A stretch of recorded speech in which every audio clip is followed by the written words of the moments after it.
Salut tout le monde, bienvenue dans Emitsu Retro. On va faire une vidéo spéciale sur le manga Bastard que je vous présente. Alors pourquoi je veux parler de ce manga? Tout simplement parce qu'une annonce vient de tomber. Une adaptation animée du manga Bastard à l'occasion de son 30 millionième manga vendu. Voilà, le manga a dépassé les 30 millions dans le monde, je précise. Il va donc avoir une adaptation en animé sur Netflix. Donc la production a commencé, il me semble. Alors, on va revenir un peu sur Bastard. Bastard est une vieille série qui est inachevée, en fait, qui est même, on ne sait pas vraiment trop. Apparemment, en France, l'éditeur Glénat l'a arrêté. Euh, c'est une série qui a commencé en 1988. Elle est de Kazushi Agiwara. Il y a actuellement 27 tomes.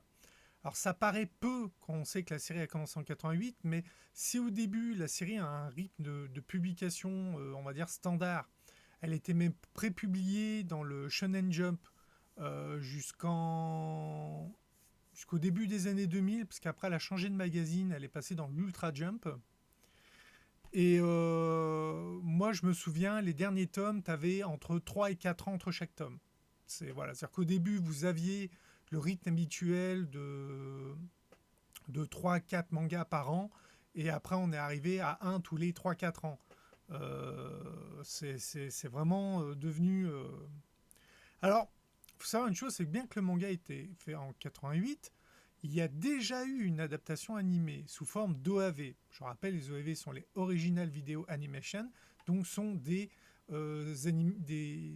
animes qui sortaient directement à la vente. Donc, je l'ai en anglais, puisqu'il n'est jamais sorti officiellement en France. Le truc, c'est que Bastard, c'est de la dark fantasy, donc il y a beaucoup de violence, de sang, de sexe. C'est donc un seinen, ce qui veut dire déconseillé aux moins de 15 ans. Et encore, ils sont gentils. L'autre particularité qu'avait Bastard, c'est que c'est de la dark fantasy, il y a énormément de magie, et le nom des sorts alors de la plupart des sorts, pas de tous, parce que c'est quand même surtout au début, sont des noms de groupes de métal, de hard rock, de rock aussi. Il a vraiment fait assez large. Vous pourrez beaucoup les retrouver dans ce databook sorti chez Glénat. Par exemple, vous avez Halloween, Def Leppard, Megadeth, enfin, pour vraiment les groupes connus des années 70-80, forcément, au fur et à mesure que le manga a évolué, on a vu voir apparaître des groupes plus modernes. Donc ceux qui s'y connaissent pourront prendre plaisir à retrouver le nom de ces groupes. Donc c'est une série qui est un peu difficile à résumer. En fait, à l'origine, vous suivez les aventures du magicien, ici, Dark Schneider. Et Dark Schneider était un magicien maléfique qui a essayé de conquérir le monde, mais il a été vaincu et enfermé dans le corps d'un enfant. Oui, aujourd'hui ça paraît déjà vu, mais à l'époque c'était quand même assez nouveau comme concept. Qui enfin, qui pour être libéré, c'est-à-dire que de son sceau, il doit recevoir le baiser d'une vierge. Donc là, la vierge, c'est, je crois qu'elle s'appelle Yoko, si je me souviens bien. Voilà, c'est elle. Alors au début, c'est ça. Il leur arrive des bricoles, elle l'embrasse, l'autre il sort, il massacre tout le monde. Il se tape 2-3 gonzesses au passage. Et puis voilà. Mais très vite, l'histoire va monter en puissance, on va dire, puisqu'on va arriver, parce qu'en fait, il y a un camp qui essaye de dominer le monde et qui essaye de déterrer un ancien dieu maléfique du nom d'Anthrax. Et en fait, c'est quand on arrive à ce moment-là, c'est-à-dire quand on arrive aux alentours du tome, je crois, 17, 18, quelque chose comme ça, qu'on a un problème, c'est que l'éveil d'Anthrax fait venir les anges, qui voient sa résurrection d'un mauvais œil. Donc on va même jusqu'aux archanges, avec Michel et compagnie. Et le fait que les anges descendent fait intervenir aussi les démons. Et en fin de compte, à partir du tome 18 à peu près, si je me souviens bien, on se retrouve avec à suivre les aventures du héros en enfer, à combattre des démons de plus en plus puissants jusqu'aux 7 princes démons. C'est-à-dire que, par exemple, elle qu'on voit là sur la couverture du tome 27, qui est la généralissime Porno Diane, oui, oui, c'est bien son nom, Porno Diane, parce qu'elle est, voilà, comme elle est gaulée, hyper gaulée, mais qui est plus puissante que les 7 princes démons. Donc déjà, tu te dis, attends, c'est quoi cette embrouille? Et qui la combat dans un truc... les combats sont stylés, c'est vraiment... suivre Dark Schneider, tu te marres, quoi, parce que le mec, il est complètement déjanté. C'est vraiment... C'est intéressant, mais en fait, il y a ce problème-là, c'est qu'arrivé au tome 18, t'as l'impression qu'il manque un tome au niveau de l'histoire, parce qu'il y a des choses qu'on ne comprend pas. C'est-à-dire que d'un seul coup, il se retrouve en enfer, mais on ne sait pas comment il y a été. C'est... Au niveau de la narration, il y a quand même quelques problèmes. Alors, pourquoi le manga a autant de délais entre les tomes? Alors déjà parce que l'auteur a été malade, il a travaillé sur d'autres projets, il s'est marié, il a eu un enfant. Enfin, au début des tomes, il raconte un peu, des fois un peu sa vie de temps en temps. Vous avez dans le 27 qui raconte qu'en promenant son fils au parc, il a eu besoin de changer sa couche. Donc il va dans des toilettes publiques où il y a un truc pour changer les couches. Et puis il n'arrivait pas à changer la couche. Le gamin il faisait que de pleurer, que d'hurler. Du coup les gens qui passaient autour ont trouvé ça bizarre. Ils ont appelé les flics. Du coup il s'est retrouvé à être interrogé par la police, au poste de police. Et comme il dit, il fait ça a bien fait rigoler ma femme. Et là tu as envie de dire ok, donc vu que tu t'occupes de ton gamin, du coup tu bosses moins sur ton manga. Au début, il avait des assistants, après sur la fin, il bossait tout seul. Enfin, c'est ce qui fait que le rythme du manga est très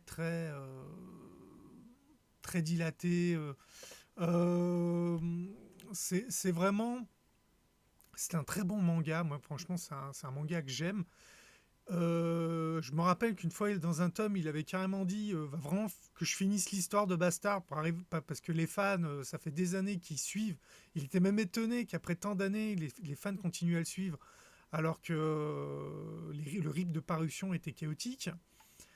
Et donc, il avait promis de finir la série. Bon, pour le moment, on n'a toujours pas de nouvelles, parce on en est au même point qu'au Japon. Alors maintenant, qu'est-ce que ça va donner une adaptation Netflix? Alors, j'ai vu beaucoup d'animés sur Netflix et c'est vrai que dans l'ensemble, Netflix, comme ils ont un processus de limite d'âge, c'est-à-dire que quand vous créez votre compte Netflix, si par exemple vous créez des comptes spécifiquement pour vos enfants, vous pouvez les brider, dire non, non, tout contenu en dessous de tel âge, vous le bloquez, machin et compagnie. Donc, il n'y a pas de problème. Euh, le problème de Bastard, s'il était sorti en OAV à l'époque, c'est qu'à cause de la violence, de la pornographie et compagnie qu'il y avait dedans, du sang et compagnie, ils ne pouvaient pas faire de diffusion de télé sans dénaturer l'œuvre. C'est-à-dire qu'ils auraient dû tellement la censurer que de toute façon les fans n'auraient pas apprécié. Donc là on part sur du ONA, donc Original Network Animation.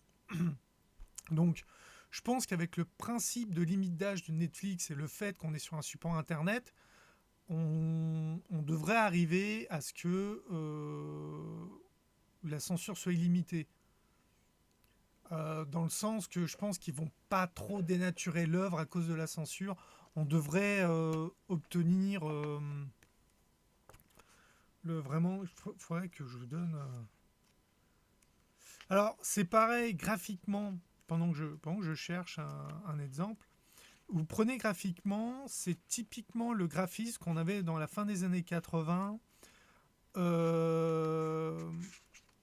Par exemple, Appleseed.